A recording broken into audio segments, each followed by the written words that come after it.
بسم اللہ الرحمن الرحیم۔ شروع اللہ کا نام لے کر جو بڑا مہربان نہایت رحم والا ہے۔ کہتے ہیں کہ بغداد میں ایک شخص بہت بڑا عالم تھا۔ لوگ علم کے حصول اور اصلاح کے شوق میں اس کے پاس آتے جاتے۔ ایک دفعہ اس نے حج بیت اللہ اور روضہ رسول اللہ صلی اللہ علیہ وسلم کی زیارت کا ارادہ کیا تو اپنے طلباء کو بھی ساتھ لے لیا اور ان سے عہد لیا کہ وہ اللہ پر توکل کرتے ہوئے ساتھ چلیں گے۔ دوران سفر جب یہ لوگ ایک گرجا گھر کے قریب پہنچے تو گرمی اور پیاس کی شدت سے نڈھال ہو گئے۔ طلباء نے عرض کیا، اے ہمارے استاد گرامی، ہم دن ٹھنڈا ہونے تک اس گرجا گھر کے سائے میں آرام کر لیتے ہیں، پھر انشاءاللہ دوبارہ سفر پر روانہ ہو جائیں گے۔ استاد نے کہا، جیسے تمہاری مرضی۔ اور پھر یہ لوگ اس گرجا گھر کی طرف چل دیے اور اس کی دیوار کے سائے میں پڑاؤ ڈال دیا۔ گرمی سے بحال لوگوں کو سایہ نصیب ہوا تو وہ جلد ہی نیند کی آغوش میں چلے گئے، مگر استاد نہ سویا۔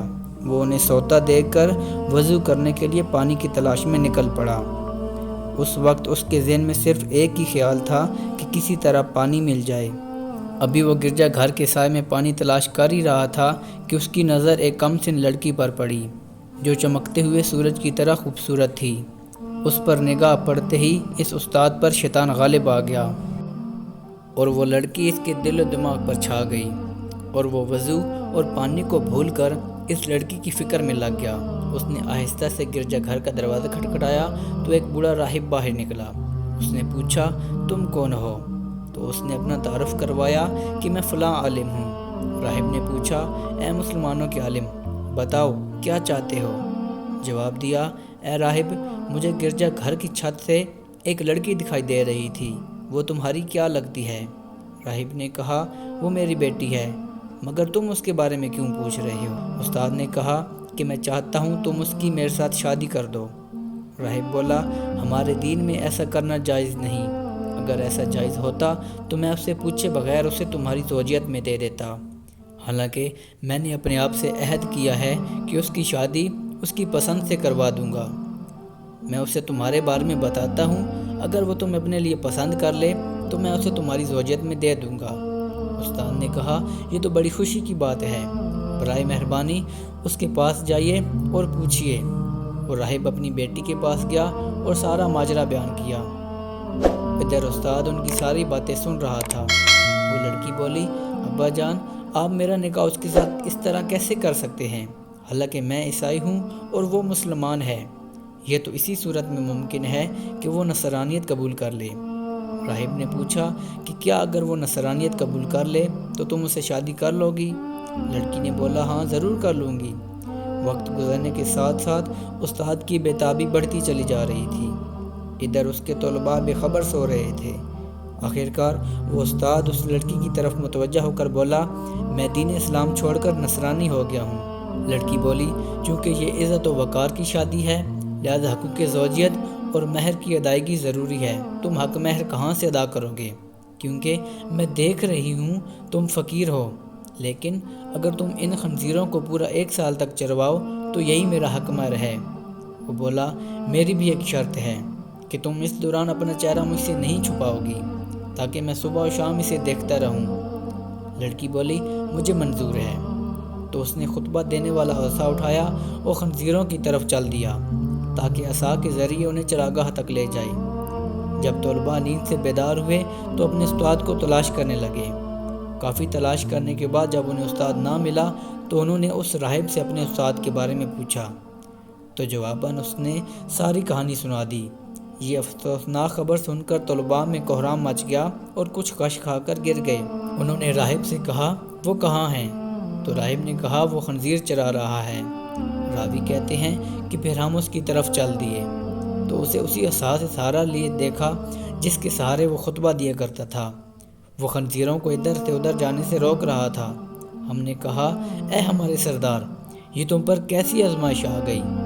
پھر ہم نے اسے قرآن پاک، اسلام اور حضور پاک صلی اللہ علیہ وسلم کے فضائل یاد دلائے اور اسے قرآن پاک و حدیث کے فرامین سنائے تو اس نے کہا، مجھ سے دور ہو جاؤ، جو کچھ تم مجھے یاد دلا رہے ہو میں تم سے زیادہ بہتر جانتا ہوں، مگر مجھ پر اللہ رب العزت کی طرف سے آزمائش نازل ہو گئی ہے۔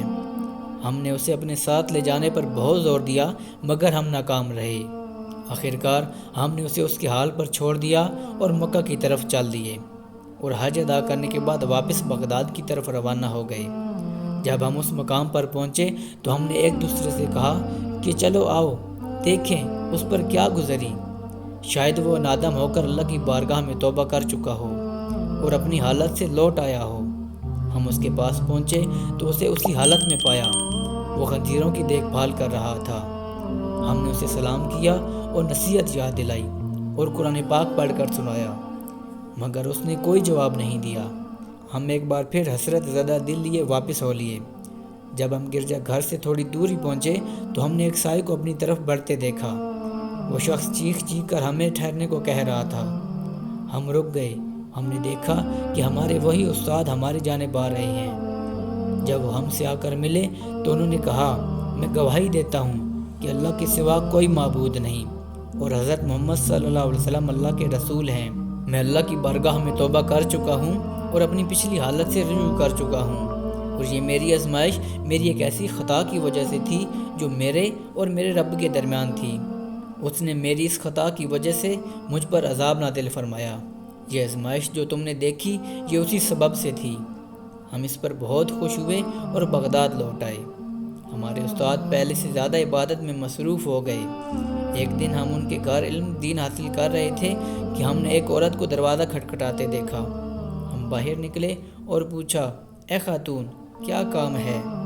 اس نے کہا، میں شیخ سے ملنا چاہتی ہوں اور ان سے کہو کہ فلاں راہب کی بیٹی ہوں، آپ کے ہاتھ پر مسلمان ہونا چاہتی ہوں۔ شیخ نے اسے اندر سے ہی گھر میں آنے کی اجازت دے دی۔ وہ گھر میں داخل ہو کر بولی، اے میرے سردار، میں آپ کے ہاتھ پر مسلمان ہونے آئی ہوں۔ شیخ نے پوچھا، تمہارا کیا قصہ ہے؟ اس نے شیخ کو بتایا کہ جب آپ وہاں سے چلے آئے تو مجھ پر نیند کا غلبہ طاری ہو گیا اور میں سو گئی۔ میں نے خواب میں کسی کو دیکھا جو مجھے کہہ رہا تھا کہ دین محمدی کے علاوہ کوئی دین سچا نہیں۔ اس شخص نے 3 مرتبہ یہی بات فرمائی اور پھر فرمایا کہ اللہ نے تیرے ذریعے اپنے ایک بندے کو آزمایا ہے، چنانچہ اب میں آپ کے پاس آئی ہوں اور میں گواہی دیتی ہوں کہ اللہ کے سوا کوئی معبود نہیں اور حضرت محمد صلی اللہ علیہ وسلم اللہ کے رسول ہیں۔ اس عورت کے اس کے ہاتھ پر مسلمان ہونے کی وجہ سے بہت خوش ہوئے، پھر اس نے اس عورت سے اللہ کے رسول کے دین کے مطابق نکاح کر لیا۔ جب ہم نے ان سے اس خطا کے بارے میں پوچھا جو ان کے اور اللہ کے درمیان راز تھی تو انہوں نے فرمایا کہ میں کسی جگہ سے گزر رہا تھا تو ایک نصرانی آ کر مجھ سے لپٹ گیا۔ میں نے اس سے کہا، بھاگ جا، تجھ پر اللہ کی لعنت ہو، مجھ سے دور ہو جاؤ۔ تو اس نے کہا، کیوں؟ تو میں نے کہا، میں تم سے بہتر ہوں۔ نصرانی میری طرف متوجہ ہو کر بولا، تمہیں کس طرح پتہ ہے کہ تم میرے سے بہتر ہو؟ کیا تم جانتے ہو کہ تمہارا اللہ کے نزدیک کیا مقام ہے جو تم یہ بات کر رہے ہو؟ پھر مجھے بعد میں بغداد میں خبر ملی کہ وہ نصرانی مسلمان ہو چکا ہے اور کامل مسلمان ہو کر عبادت گزار بن چکا ہے، جبکہ مجھے میری خطا کی وجہ سے سزا دی گئی جو تم دیکھ چکے ہو۔